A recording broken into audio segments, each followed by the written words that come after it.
Hey guys, what's up? Welcome back to the channel. It's Cynicalex. And today on the APK, we're going to dive into Mister Sinister and see what is up with this new mutant. But first, I want to go over to the squad battle and see what happened, because the season ended and a new season started. I believe the seasons last a week. I've never seen this before, ever, so we're going to click on this and see what happens. So season results, I was ranked 2 out of all of the star agents. Only Diego Casca, I believe, was higher than me, so big shout out to Diego. Excellent job, playing very well in the squad battle. I got promoted to the Bronze League. Are you proud of me, Mom? I'm a Bronze boy now. We Wood boys. We Wood League boys. Okay, there we go. So now we see the exact same requirements.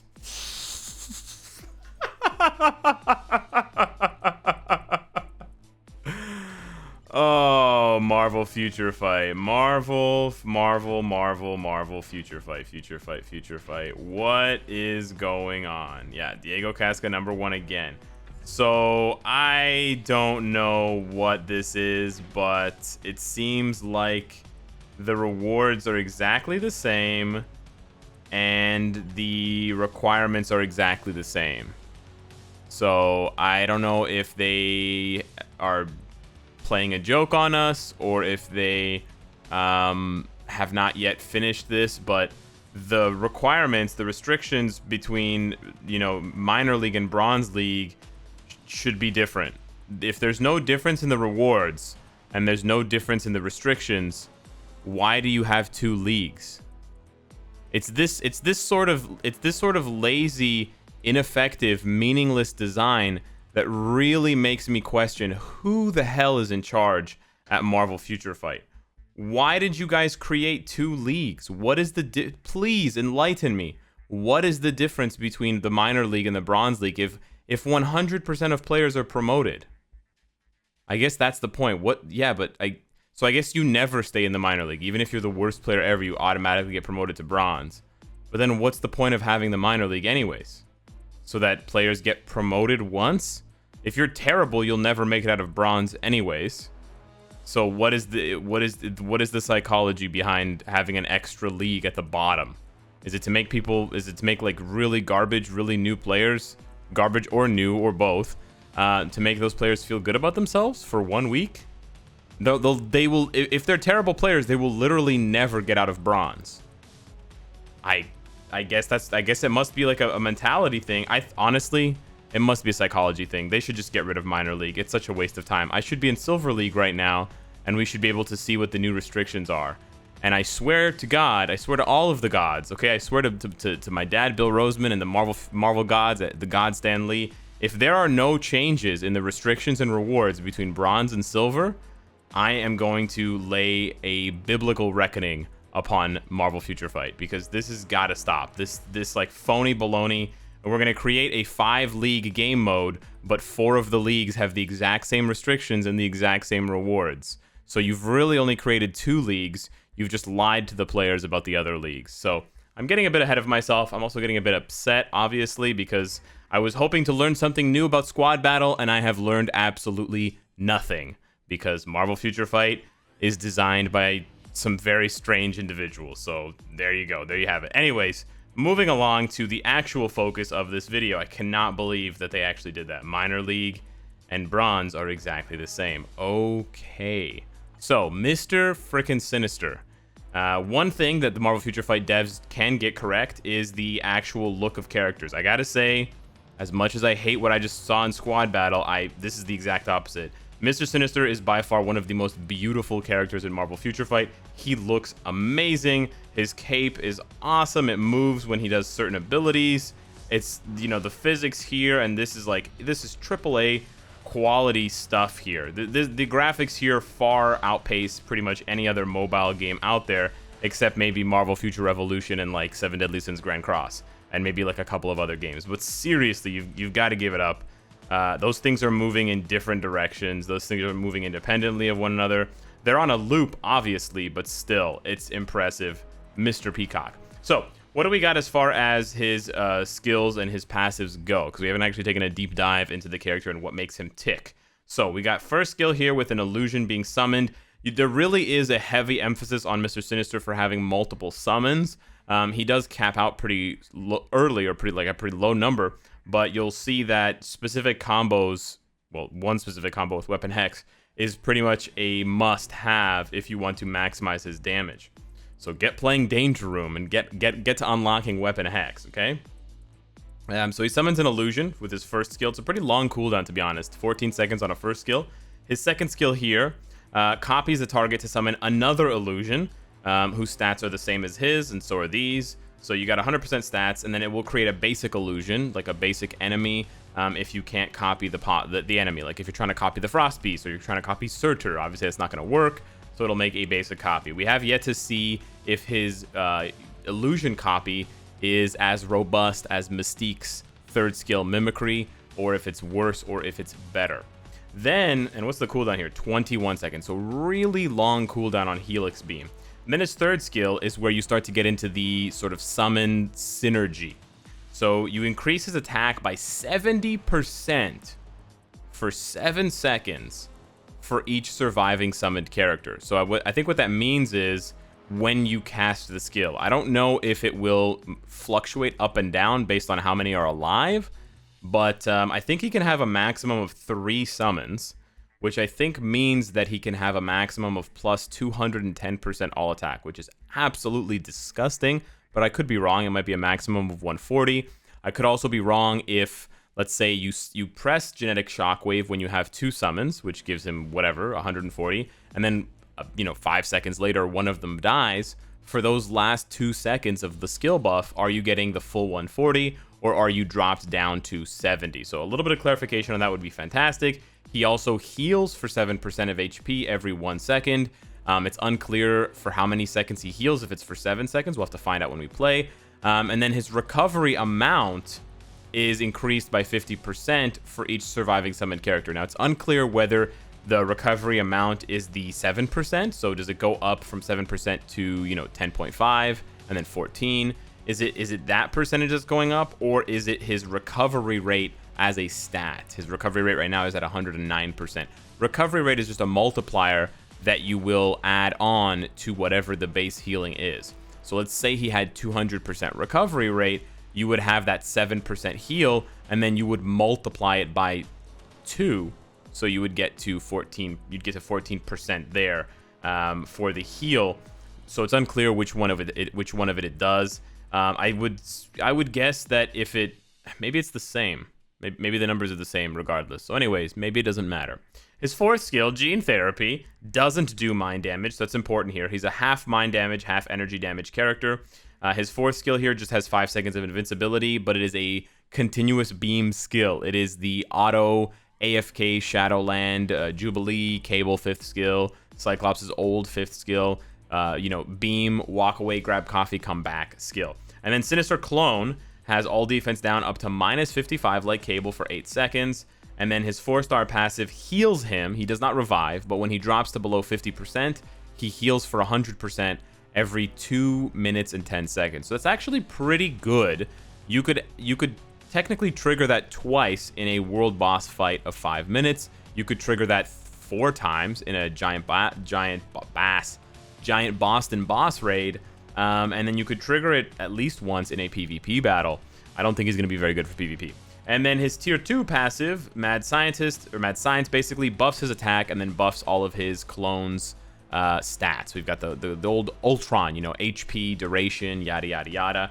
His leadership, like Taskmaster, like Mystique, like Deadpool, it buffs himself. Now, it's actually a really strong leadership for himself. He gets 50% mind resistance and 35-35 all attack, all defense, and 10% all speed. So he has a very, very strong self-buffing leadership. It's too bad that we don't have any mind damage battles, like Shadowland stages or, any kind of content outside of PvP where you fight Jean Grey and stuff like that. Because if we did, then that 50% mind resist would be actually very useful.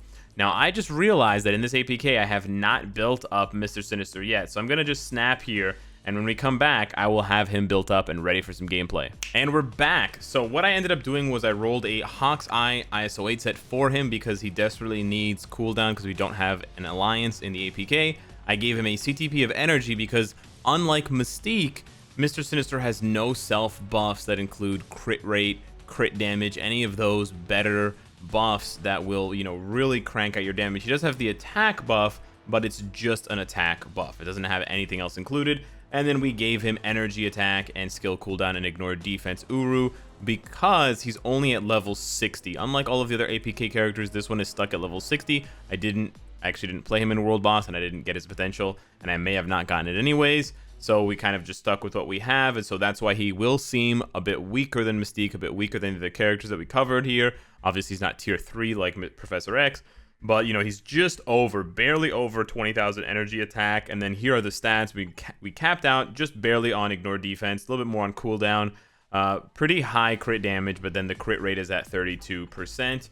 Basically, the only thing that's left for us to do that we could do is slap on some crit rate Uru to try and balance that out. But I think that will be one of the challenges with Mr. Sinister if you do intend on building him, is if you're not going to go for a defensive build, trying to find ways to get crit rate and crit damage to make up for the fact that he doesn't have any. So there we go, 40% crit. Cool, let's take him into some content now. But first, I want to just focus really quickly on the developer note that Cage mentioned during the live stream that is actually really important for Mr. Sinister. And we're actually going to take him in because he's a mind damage character against Ebony Maw. Stage 37 is the highest that I have unlocked here. He's going to use his own leadership, but the important thing to note here, and we actually should have gone back to the character page, is Weapon Hex. Weapon Hex, I think, is pretty much a requirement to make the most out of your Mr. Sinister. Her passive, Precision Magic, no, not Precision Magic, I lied, Witchcraft, applies to all allies, summons an illusion. So that will constantly give Mr. Sinister one extra summon without him having to do anything. It would be nice if he had extra clones that would pop out from just him making attacks like Clea, but we can't always get what we want, like a strong Wolverine or a balanced game mode with good rewards. So we just have to take what we can get. So here we go. We're going to throw him in as a leadership, of course, with Weapon Hex on the side. And then why not throw in, you know what? I was going to throw in Mystique, but no. So we're going to go with someone else. So the tricky thing about Ebony Maw is that he does move around a lot. He does iframe a lot. So we did bring Rachel Summers. This is going to skew our damage a little bit, but on the plus side, we know that he is a is a level 60, so that is something to take into consideration. Now, the thing is, you want to summon as many clones as possible to give yourself that buff. I'm sort of proccing on 3, which is probably not a good idea, but I want that buff up as long as possible. I want to try to proc on 5 if possible. You know what? Proccing on 4 would actually be even better. Let's just see if we proc on 4, what happens here. Okay, well, the damage is actually not that bad for stage 37. I think right off the bat, given how sort of wonky his rotation is, because you want to do 1 first to get that extra clone. So we've got 2 clones right now. You want to then do 3 for the buff, and then either 4 or 5 for the damage. Not bad, not bad, not great, but not bad. Because you want to do all that, you're sort of in a position where something like a Judgment would probably be a lot better. Yeah, this is not very good as far as damage goes. The 4 does not seem to be very good for damage. Yeah, 5. Oh, because 5 has the all defense down. That's right. Oh, 5 seems to be a much better skill to proc. So when do you even use 4? Nice. When would you even use 4? I don't know. I don't know when I would use 4. Okay, so it seems like you want to use 1 for the clone. Always have that clone up, and then 3, and then you can pop right into 5. 5 is an iframe as well, which is nice. And then I guess you could just use 4 when you have a chance to, but otherwise you need to press 1 and 3 every single rotation, because the cooldowns on them and then the effects don't last very long. It's 7 seconds, it's 9 seconds. So yeah, you definitely want to just bam proc on 5 and get everything going on 5. Damage is not bad. It is a stage 37, which is a fairly low stage, I will say that. But we're getting at minimum a 70% bonus, right? Every time we press that 3rd skill, we're getting a 70% attack bonus. I wonder if you could do 5 cancel into 4. 4 just doesn't seem to do very much damage. It seems to be more of a utility skill, or maybe just something that's cute for Shadowland, but not actually a good skill to either proc on or even use after your 5th skill has landed all defense down. So that wasn't so bad.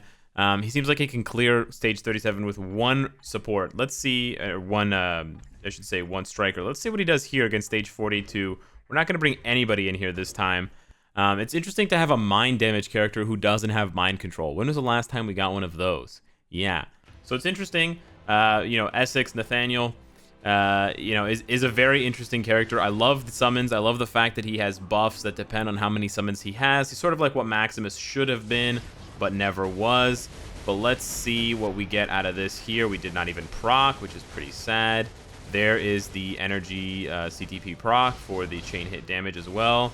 I wonder what 2 does. I've never done 2. Yeah, okay, so the damage on 5 is just too slow here that he gets up his purification, and then getting up the purification ruins the all defense down. Okay, that damage is not good at all.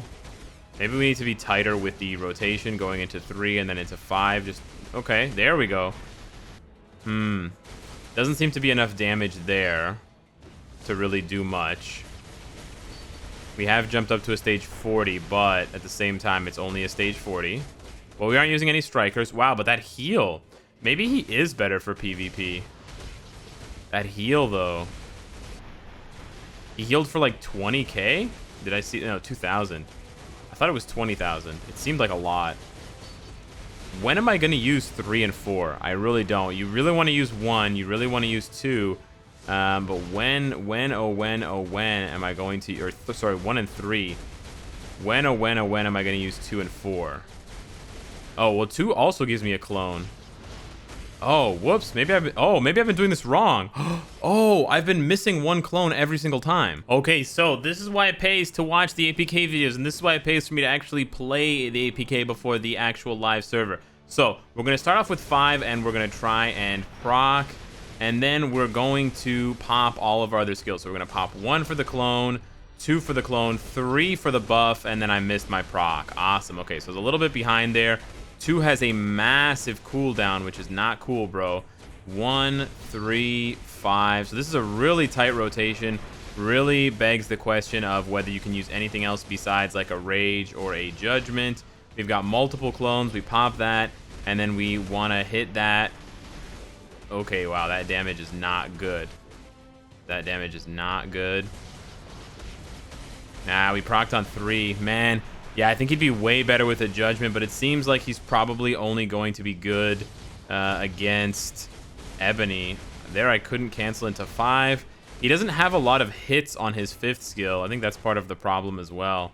He just doesn't seem to have a lot of hits, and so the CTP of energy is really not doing much for him. Not a lot of chain hit damage. He can kind of face tank, though, which is the nice thing. But yeah, this is like screaming rage or judgment and basically nothing else because of the crazy rotation that you have to go through to actually get. You have to stand around a lot, basically. And so a traditional proc is just not going to work at all. It's a bit unfortunate that his 4th skill looks so cool and it's so useless. Like, it does not fit anywhere into his skill rotation. Like, it's very awkward to use the 4th skill.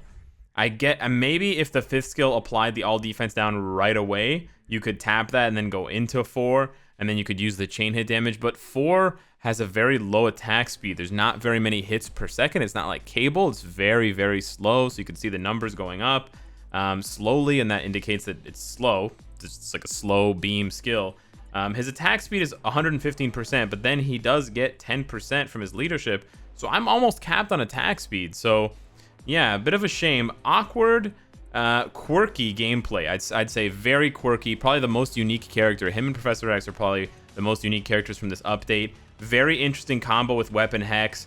And what you'll realize, or what I just realized actually, and hopefully you realized before me, is that if you put Weapon Hex on the team, you can't put Weapon Hex as a striker.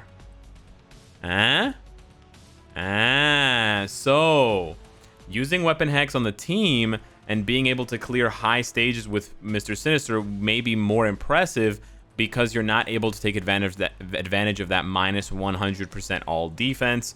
you would be at most being able to, or you'd be able to take advantage of at most minus 55%, which is not shabby. It's definitely not 100%.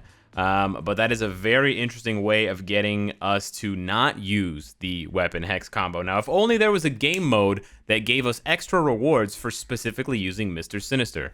Darn. Well, that's up to the Marvel Future Fight Netmarble devs to fix. In the meantime, let me know what you think of the hilarious squad battle realization, the minor league, and then of course the star of this episode, Mister Sinister. Hit me up in the comments down below. Thank you so much for watching, and I will see you in the next one. Take care.